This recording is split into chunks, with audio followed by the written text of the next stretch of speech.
I would like to invite to the podium our next speaker, Mr. Shadrach Lusambo. Please give him a round of applause.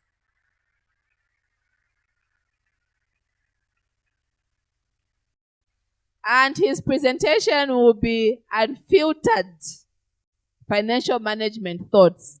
So in case some of these things go to your heart, don't take it personal. He's just coming to give a presentation. He doesn't know that you ate the money instead of investing it. So, Mr. Shadrach, please. Can we support him, please, as he comes to the podium?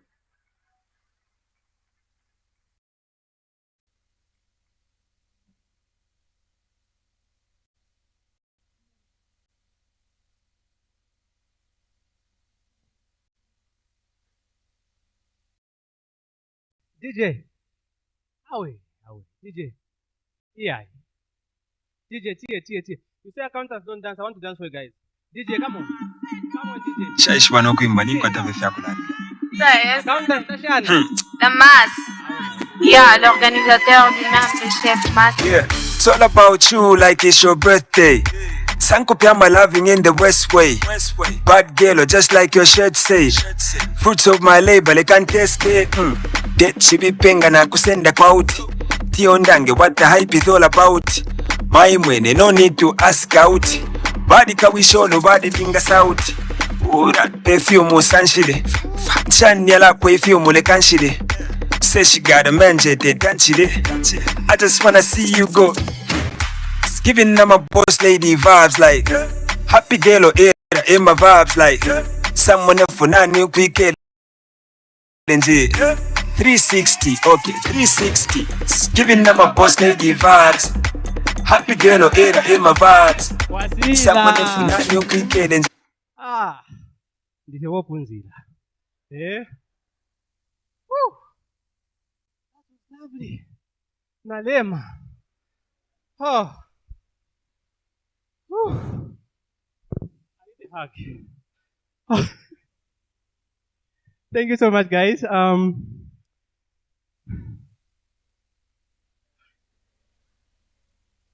I can't believe I did that.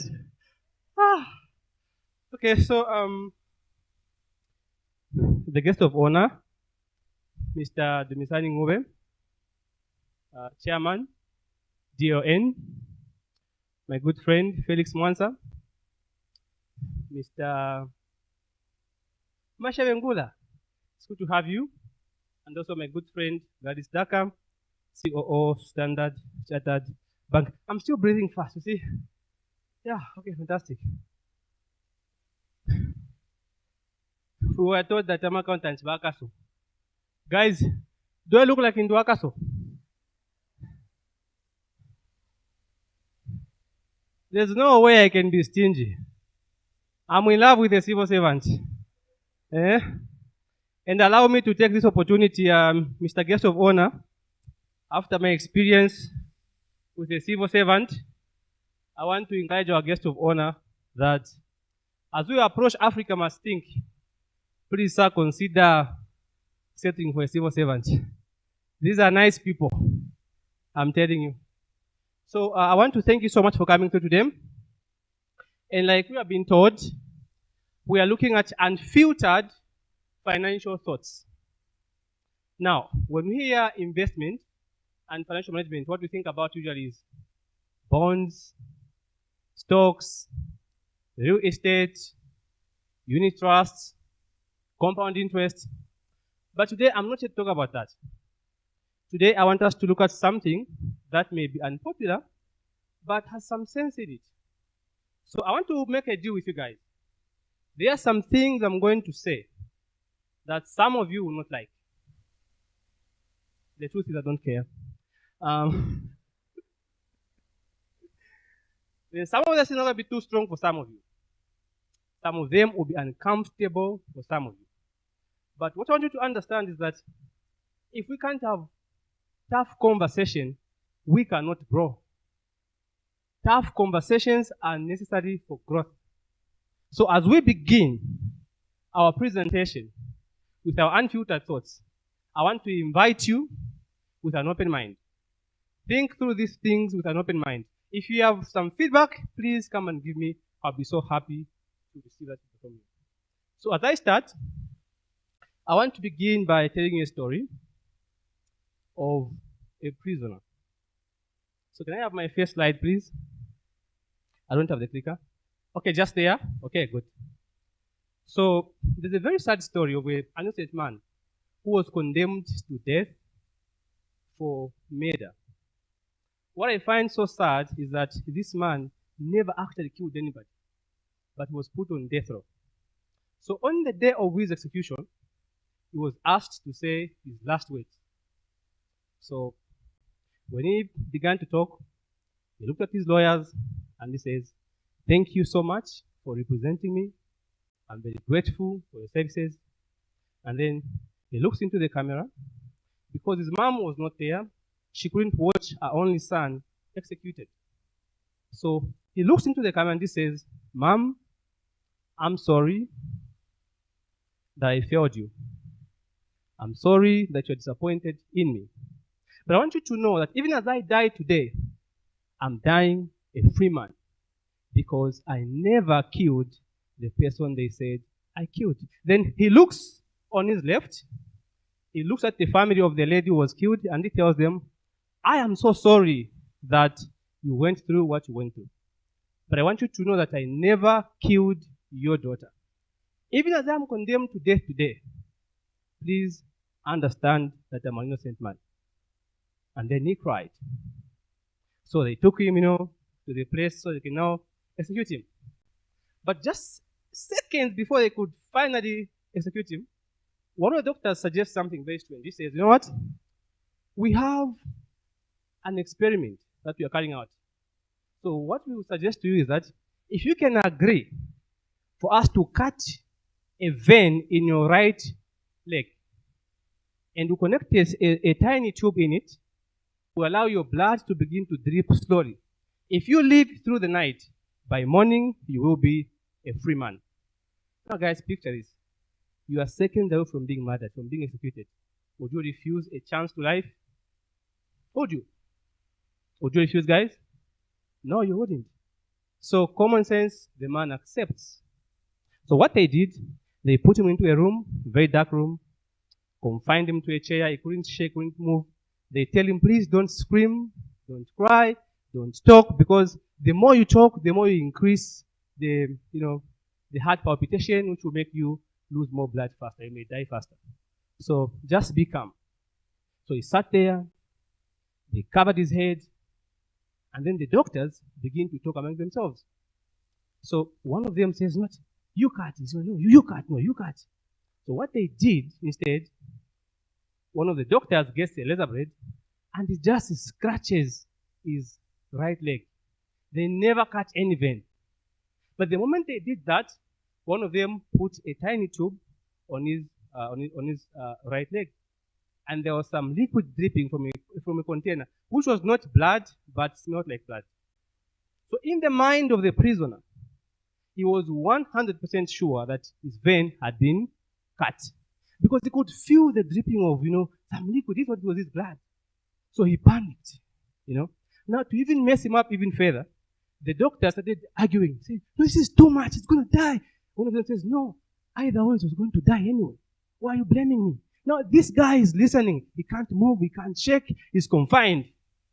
Now these guys are messing this guy up. So his mind is messed up. So after some time, they let him stay there. The doctors leave, lock the door, boom. In the morning, they go back there. And then they find out that the man had died. He died. After post-mortem, it was established that this man died of shock. His heart failed. So the question there comes up, who killed the man? Was it the doctors? Who killed the man? Some say himself. Yeah. But that's very true. The man died because of this. Please, my slide next. My slide, please. The man died because of perception. Yes. Perception, people, is everything. Perception is the lens through which you see life. So in that man's mind, the perception was that the moment they cut your vein, there's no way on earth you can survive. And that's common sense. We all know if they cut your vein, you bleed to death. So that's the perception that this man had. Perception is everything. So because of the perception that he had, it triggers behaviors and the reactions in his system that made his heart to fail and eventually die of shock. Did they beat this man? No, they didn't. Did he have any underlying conditions? No, he didn't. Did they poison him? No, they didn't. All they did was mess up his mentality. So people, if you are going to be a very good person or financial manager, you must correct because perception is everything. In that man's mind, this perception was that there's no way you can live if they cut your vein. And because of that man, that if only he had 1 inch of hope, saying, maybe I'll make it through the night, that man could have lived. But some of you might be saying, but Shadrach, what is the connection? I mean, perception in Andalama. What is the connection here? The connection here is that the perception that you have determines the importance you attach to things. If you perceive a shoe to be of great value, you take care of that shoe. Some of you right now, you're wearing shoes you bought 5 years ago, but they still look new. Do you know why? Because you perceive them as valuable items. That is why you take care of those shoes. Because your perception is that this shoe is nice. I spent so much on it. Notice it during the rain season, when there are floods in Osaka. Some people are walking with their canvas, they don't care. Some people are carrying their shoes because they perceive that I can't damage this shoe. It's so important to me. So perception affects the behaviors. Perception is everything. This is why some of you are complaining right now that, you know what? The man I'm seeing is very stingy. He's a very stingy man. But I have some news for you, ladies. That man you think is stingy. There's a lady somehow who thinks she's very generous. He spoils her. In fact, it's the reason why she thanks God every morning. Because he's such a nice guy. The difference between you and that other lady is that this man perceives the other lady as someone of great value to him than you. That is why he spends more on you and he tells you stories. Perception is everything. I see some guys are smiling. They're happy. Guys, they have something for you as well. That woman you are pleading with every day, can I take you out? She's just, doing this. Moving about. You go, she hangs up. No, I'm busy. There's a guy. He doesn't beg. She takes herself to his house, and this guy finishes the job stress-free. You are busy pleading. Perception is everything. Tell your neighbor, what is your perception? Imwe baba, perception yanu ni ya bwanji. If you find yourself misusing money, it's because you have a terrible perception. Perception is everything. Are we okay, guys? Okay, fantastic. So now, as we delve into these thoughts, I want to comment this to you. There's a solution to perception. If you want to have the right perception so that you can manage your finances properly, you must change who you listen to, because perception is the lens through which you see life.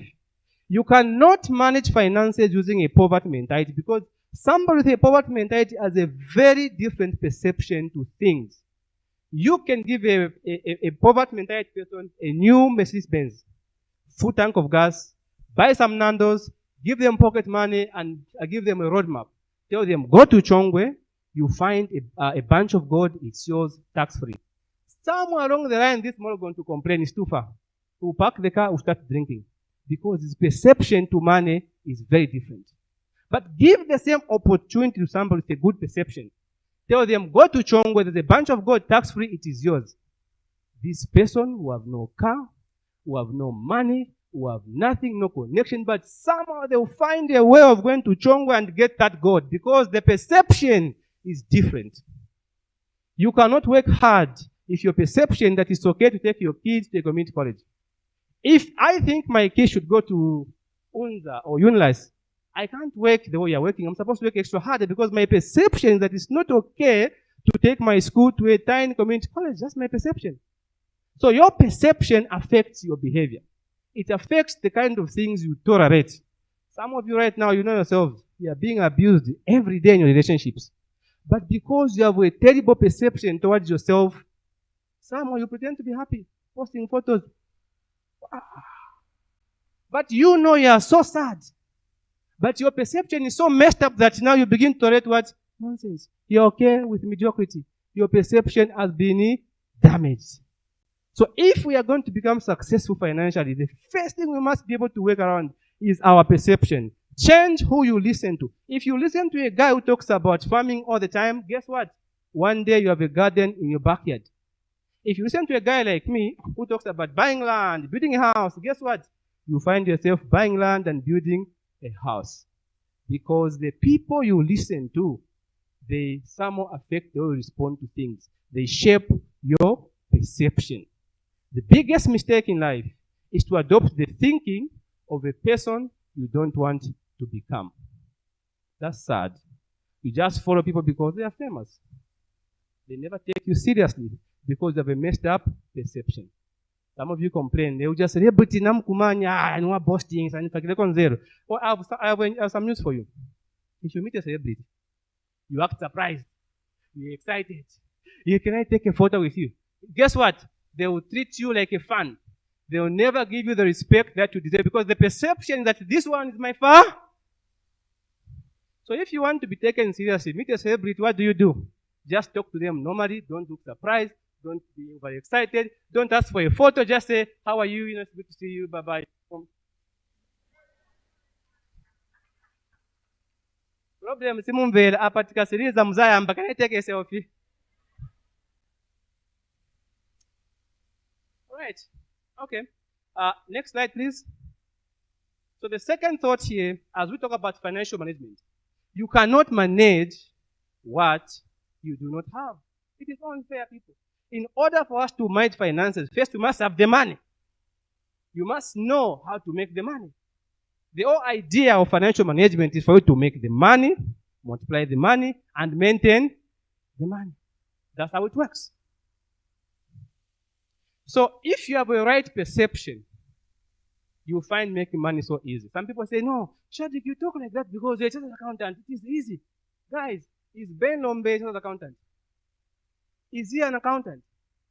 Ben Lombe is one of those examples who found a way of making money for themselves. He's doing fine. Is he a professor? He's not. So I want to invite some people here. Let me begin by calling Ebo Hara, please join me.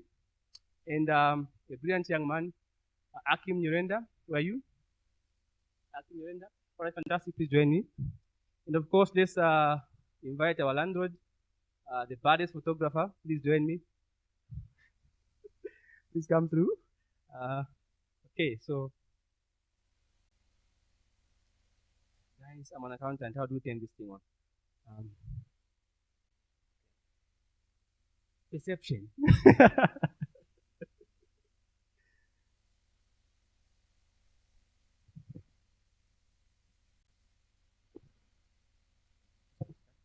All right, so I have amazing gentlemen here.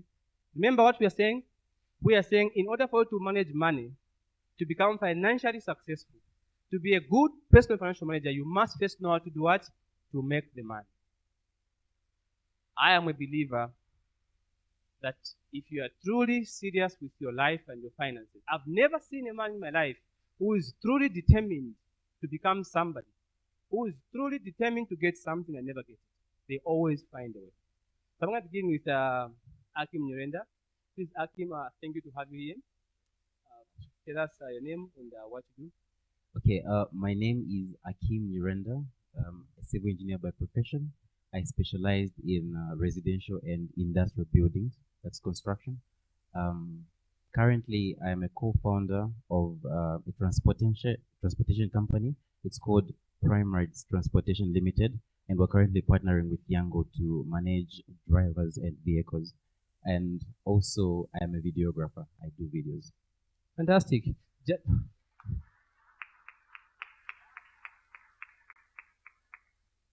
Just repeat what you studied one day. Tell them. Sorry? What did you study? Tell them, Nafut.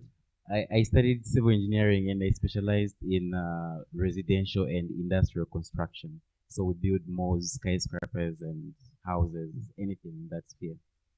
Andrew is a civil engineer. He is not currently employed anywhere. But if you came with a Yango here, you might be his client. Actually, you might even see me drive the same Yango. Yes. He also drives Yango. He's the guy responsible for a lot of things there in Yango. He's a very young man. He's not in employment, civil engineer. He does videos for people. If you are determined to become somebody, you always find a way. It's all about perception. So, Andrew, what advice do you have? Akim, what advice do you have for somebody who is stuck? They don't know where they need to start from. They say, no, it's difficult to make the money. Quickly, one thing I can say for someone who doesn't know where to start from, somebody who is stuck, is the first thing I think it's all right to understand and accept that it's fine to not know where to start from. So mentally, if you're in that space, once you understand that it's okay to not know where to start from, it's going to give you the propelling power, I think, to move ahead. So I'll quote from the Bible, Ecclesiastes chapter 3, verse 1 to 8. It says there's a specific time for everything. So when you set your goals so high to a point where today you want to be like maybe Dumisani, you're going to injure yourself because he worked so hard for him to do that. So everything starts from something very small. Mr. Kavani here mentioned the fact that we also need to invest in knowledge. Therefore, there's always a stream to learn new things. Therefore, when you put your goals straight, you're going to understand what are your priorities in life. What I believe in is kind of different to what most people think about. Motivation is different from discipline. So once you start from the mental aspect, understanding that it's okay to not know where to start from. So today you can be motivated. You want to do something, tomorrow you will not be. But if you're disciplined, you'll keep on with the same consistency for a long period of time. So if you don't know where to start from, please put your goals straight, put your priorities straight, and also the second thing that you can do is make sure that you are willing to learn and to unlearn things. There's some habits that we think of old that we think they can help us to, of course, succeed, but it's okay also to unlearn other things. And after that, you can also capitalize on learning. After learning, you can look at different types of capital. For example, to start a business, it's not all about financial capital. There's different types of capital, like human capital, social capital. Like here, you can exchange contacts and sell your idea to somebody. They could be willing to invest in what you want. So you can invest in yourself as well. Learn new things. If you can afford bundles, meaning you can go to different websites like TEDx, like Khan Academy. You can always learn. YouTube is also a university on its own. Teach yourself. Read books. We have great books that teach about financial literacy, and in events like this, we have great speakers that can tell us about different things. Thank you. Thank you very much. The next gentleman I have is Ebo Hara. Ebo, please tell us what you do. Good afternoon, everyone. It's good to see you all. My name is Ebo Hara. So I'm a medical doctor by profession. I'm also an author of 3 books. My first book is entitled You Matter to This Generation. I wrote it in my first year of med school. My second book is entitled Let Your Life Speak. I wrote it during the COVID-19 pandemic as I was studying medicine in China. My most recent book is 10 Life Lessons I Learned on the Words. So I'm a medical doctor by profession. I'm a book editor by passion. I'm also currently serving as a personal assistant to the host of our meeting. Thank you for the opportunity, sir. Thank you very much, guys. This one is Ebo. Ebo is a personal assistant to Felix. Last night we were here, we're leaving somewhere around 23 hours. It's been a lot of work. And Ebo, I was saying Ebo mentioned I fimba. Some guys are fimba last night. But the thing that struck me the most is his humility. He's a medical doctor by profession, and is a personal assistant to Felix. Did you hear that, guys? It's about perception. Some of you are ashamed of what you do. That's why you never progress. mulafisa tuma business twenu tamufwaya mulepost amafotos but if yoni tamulepo post your business. It's about perception. Perception. Now, what advice would you give somebody who is educated, who thinks, you know, whatever me, I just want a job, you know? Okay, thank you for that question. I think one piece of advice I would give is that you should always challenge yourself to do something beyond that which you have already mastered. Personally, in my context, I believe a medical education opens doors. So that means I shouldn't only be relevant in the wards or the operating room, but that my medical education can give me a lens through which I can be relevant even in different spheres of life. For instance, when I was navigating writing books in medical school, people would always ask, how do you manage to balance writing books and the busyness of being a medical student? And one of the answers I would give is the fact that if I'm in the hospital navigating rotations, clinical rotations, or anything of that sort, what gives me the legal wherewithal to be in the hospital is the fact that I'm a doctor or a medical student. But if someone needs assistance, for example, with writing a book, or if someone wants to understand things pertaining to the book writing journey, it's not necessarily my authority as a medical student or doctor which gives me relevance, but it's my experience in that field. So I didn't see it as me having to choose one of these two, but I said I'm both. I'm not a medical doctor or an author, I'm both. I'm the common denominator between these two fields. So I would challenge you to not use your education, for lack of a better phrase, as an excuse not to do other things, but to use it as a foundation or starting point to open doors for you. Thank you. Thank you very much.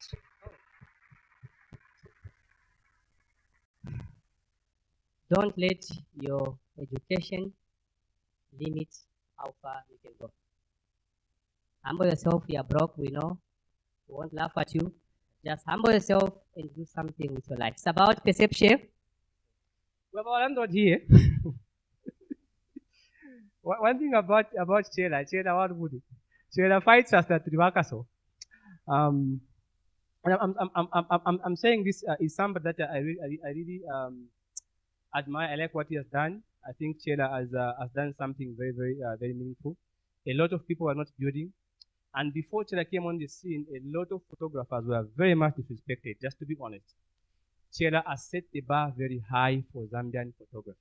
Whether you like him or not, you can't deny the fact that this man is a genius in his field.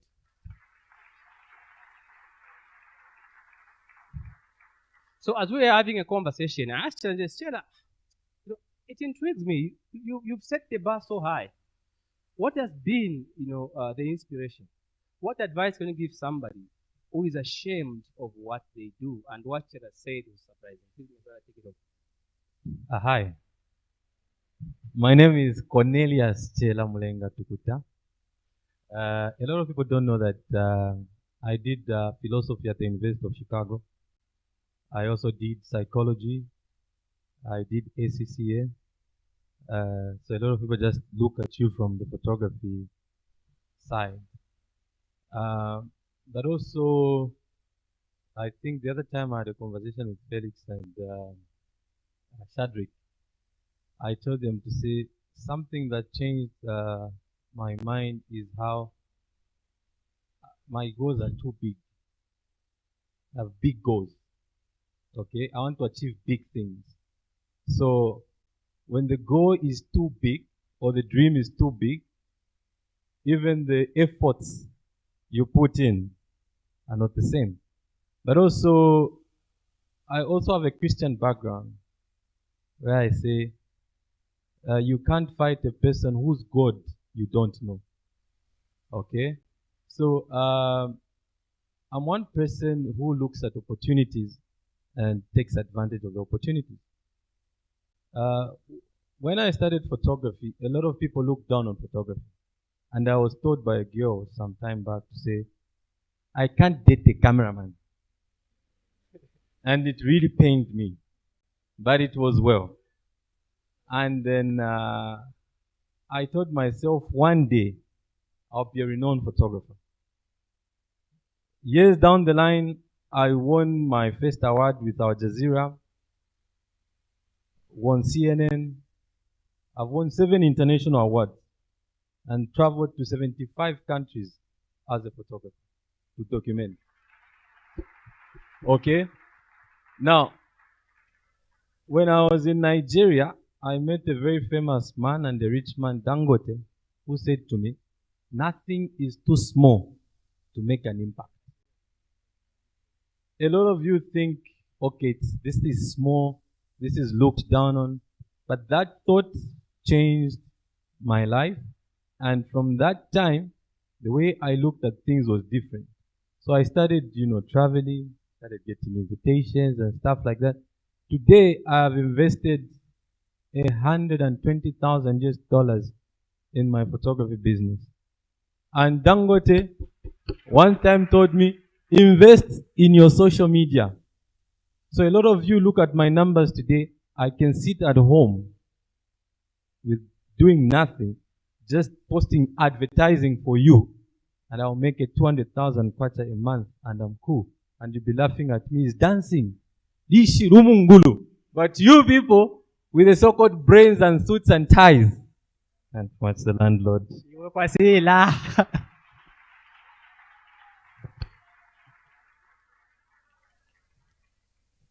I want to thank you, our participants, and please give a round of applause, people, please.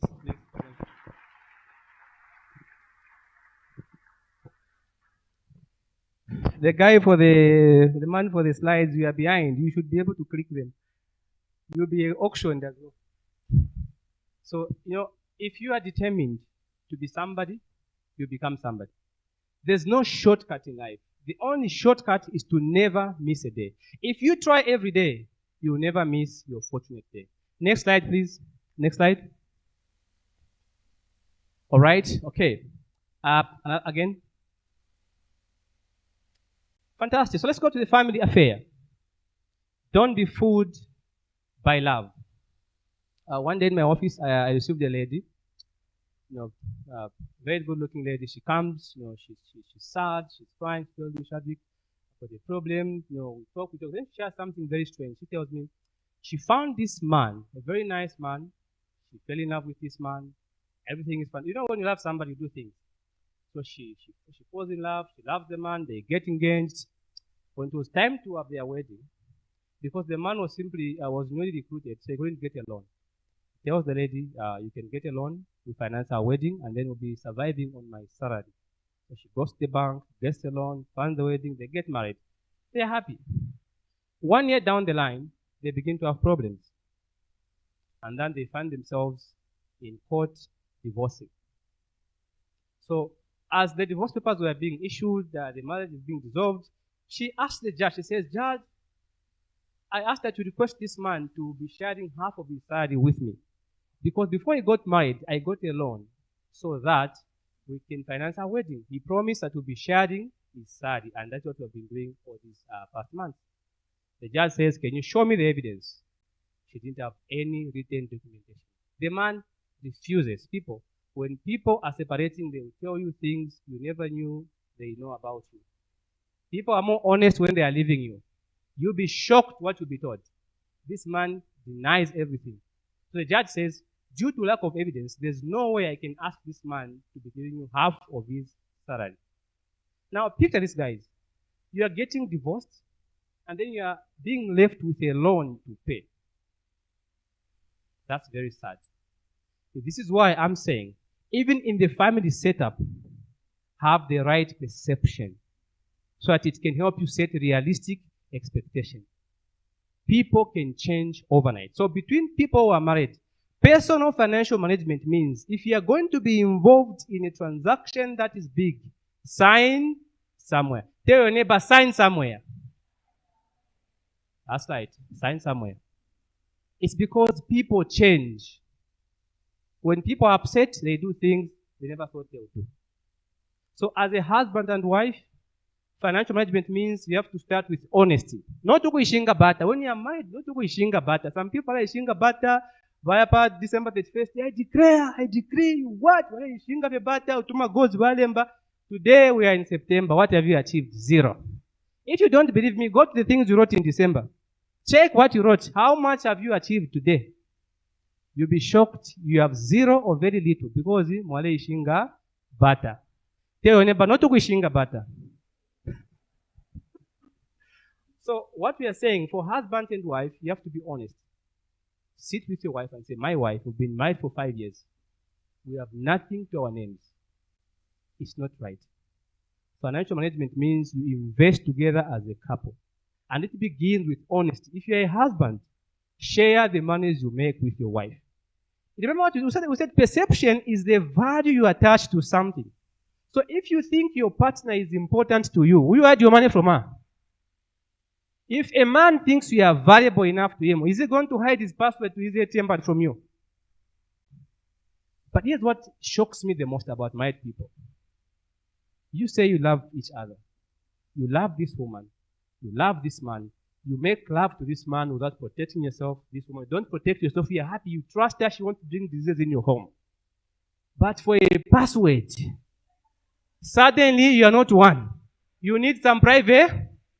What went wrong? Because which one is more dangerous? Between trusting her with your health or a password? Which one, people? Health is more dangerous. But because of a confused perception, you treat your partner as some sort of a thief. You hide money. And once you hide money, there will be no accountability. If you can't be accountable, it means there will be no responsible use of finances. So we encourage married people, sit down.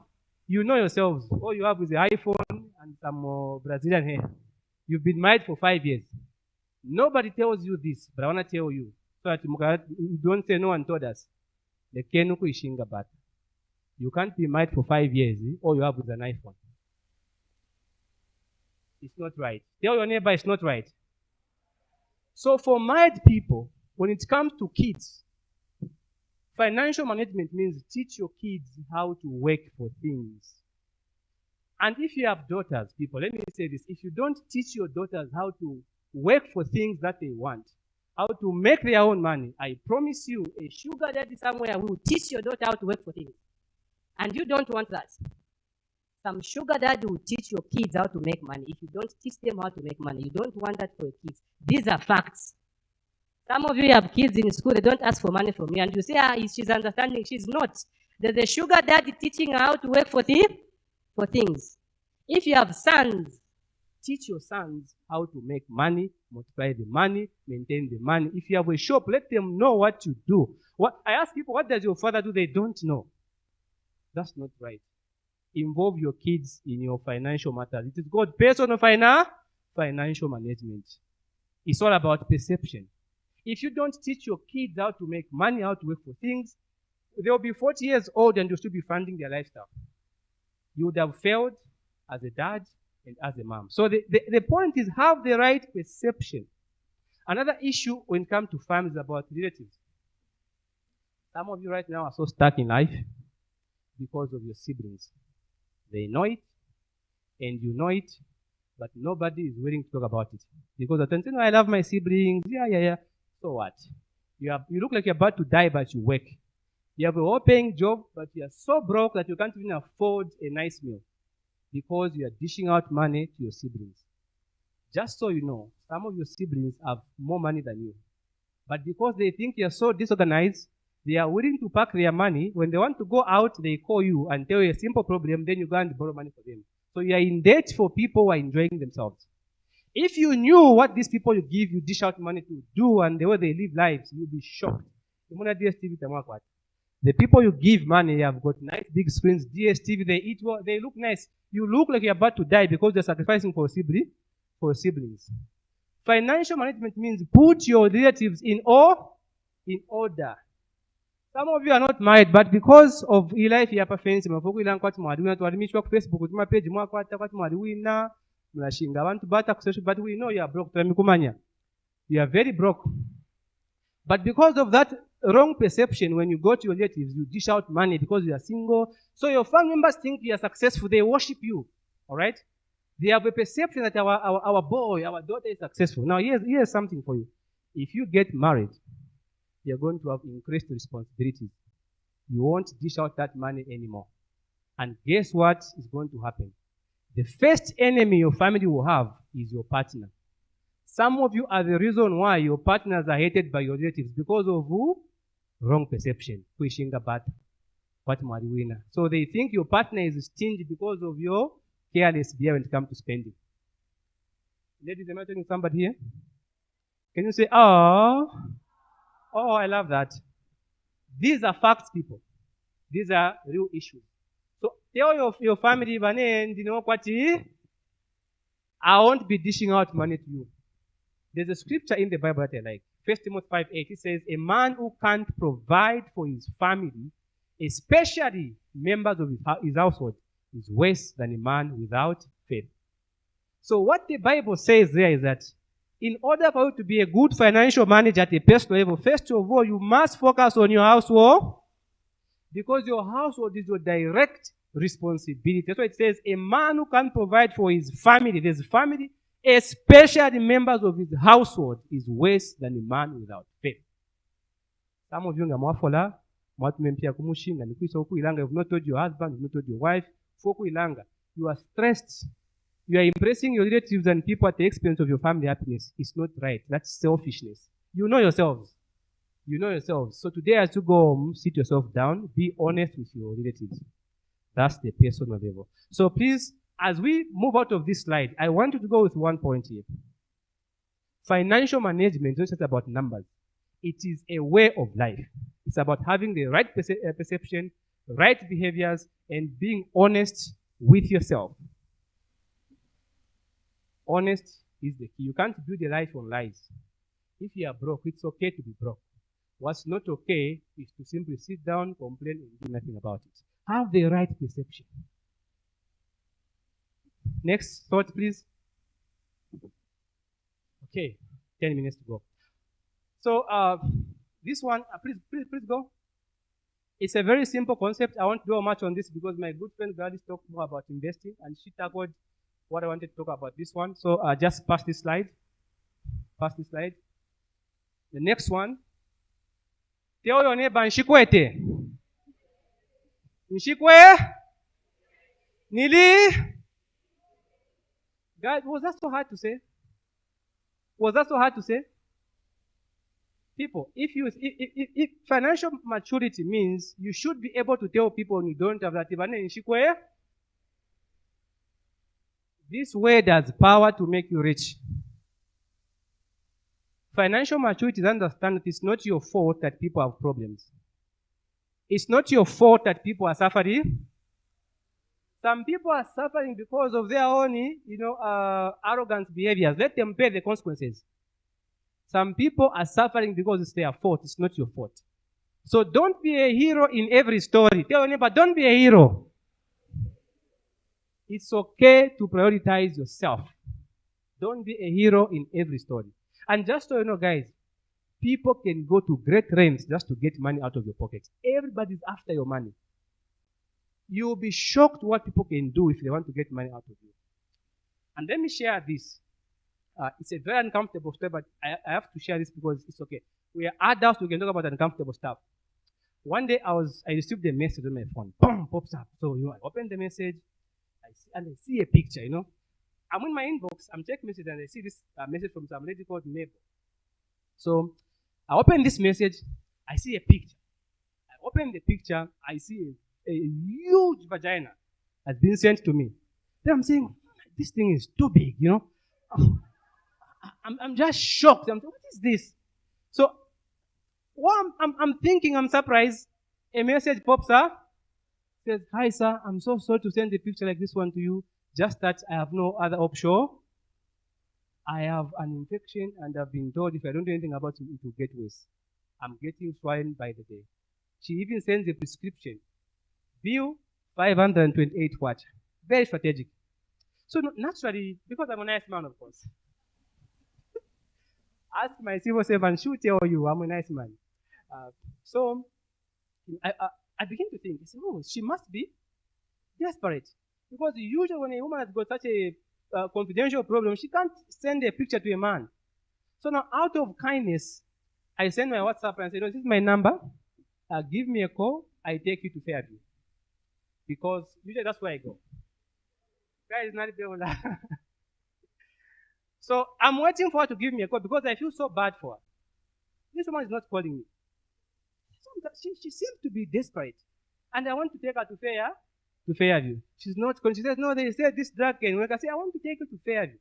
So now, when she didn't call me, I was troubled. I thought, maybe she's offended or, I'm just bothered. So something came up, I forgot about it. A week later, I received another message from some different lady. It's a picture. I tap there, I open the picture. Guess what I see? The same giant vagina. Boom! And I say, no! This is not Ra. This is not again. Then I text back and say, how come you have the same vagina as Mabel? He says, and now this woman looks at me. This woman responds. Very, very strange. She responds and she says, who is Mabel? Is she your girlfriend? And I'm saying, really?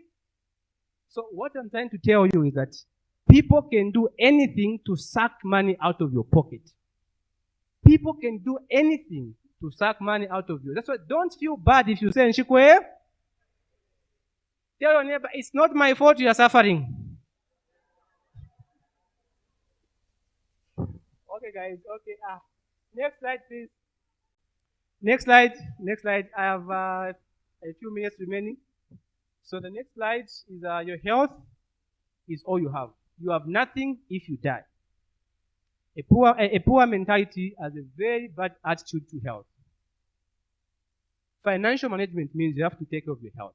Eat well, exercise, go to the gym, and avoid unnecessary risk. I have some cars I want to give out today. For cars. Really? Cars. Maybe they can be here. Okay. Yeah, okay, they can here.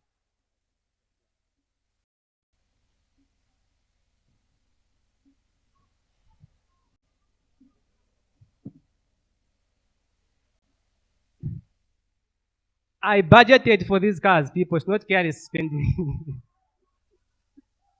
So what we are going to do, I'll get some boxes where there are keys, and then we'll be opening the boxes, and then I will be giving out to the guest of honor, handing them over to those who are deserving. So let me just get the boxes. The boxes are behind. I need somebody, please come through.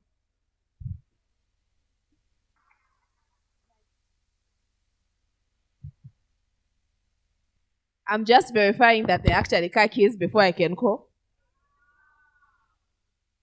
All right, so we have Agnes Hedison. Is there Agnes Hedison in here?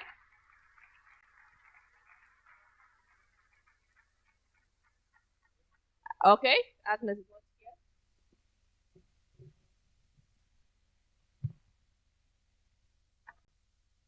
here. Chishimba Malisiwa.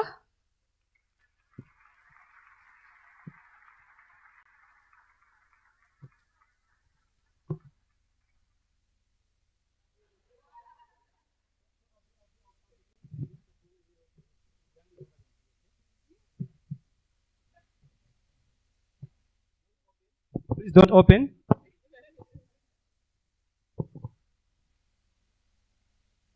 The next one, I think it's rigged. We need some independent auditors for this one. Felix Mwansa.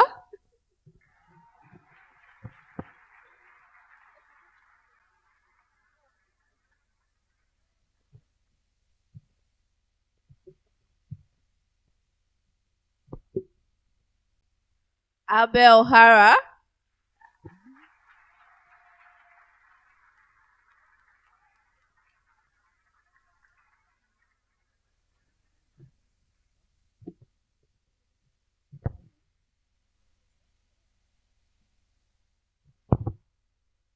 Maleli Mwanza.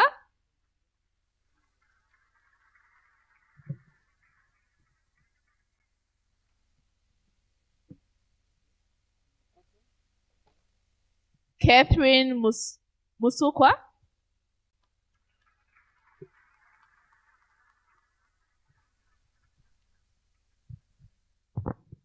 So before you read that one, this one is special to my heart because, there are people that when you call upon, they come through for you.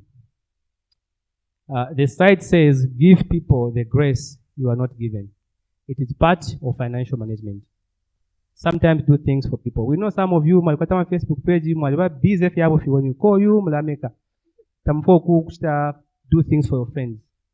do things for people. Even them, they will do things for you. Some of you don't even follow anybody. You have 100,000 followers, there's 0 following. That's not nice.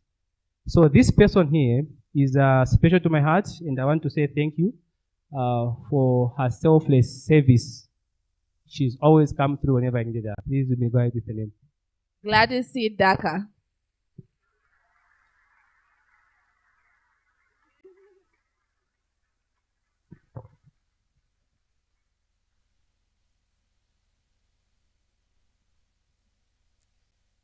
When you manage your money very well, people, you can do things like this. So I would ask all of you to open your presents so that your card keys so that the people can see. Show them what you have. Please show them.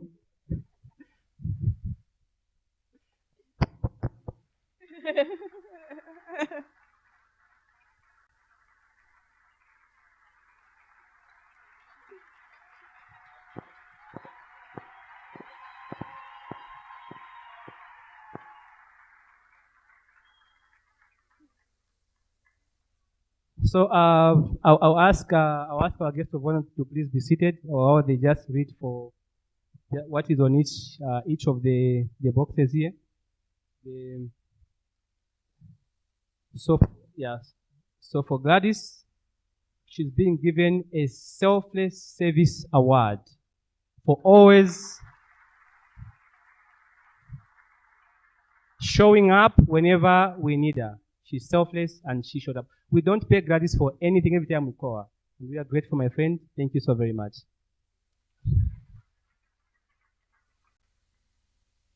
Felix is being given a Community Impact Award.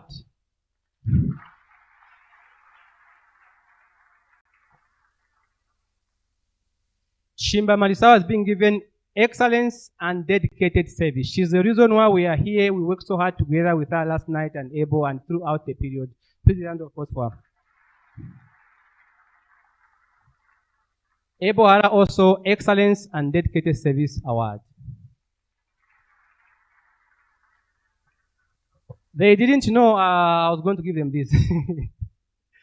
But I'm just grateful that you've been amazing people. Your humility and your sacrifice has been something we can all learn from. So a round of applause, please. Thank you so very much.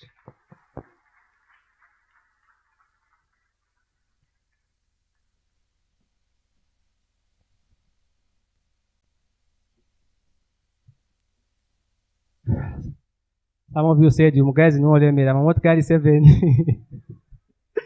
I told you I'm in love with the civil servant. She can't allow me to do that. So I want to say thank you so very much. Unfortunately, we end here with our presentation, and we hope that it's been worth it.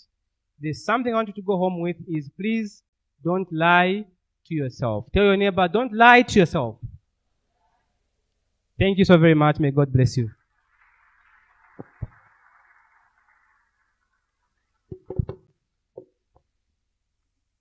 I said he's popular for his unpopular opinions.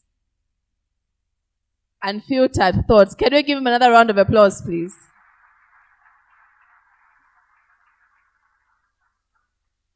I think there are so many takeaways about perception, but I'm sure we've gotten the key issues. I hope you haven't just gotten the shocking photos I want to repeat, but you've actually gotten the gist of what he was trying to say. So another round of applause for Shadrach.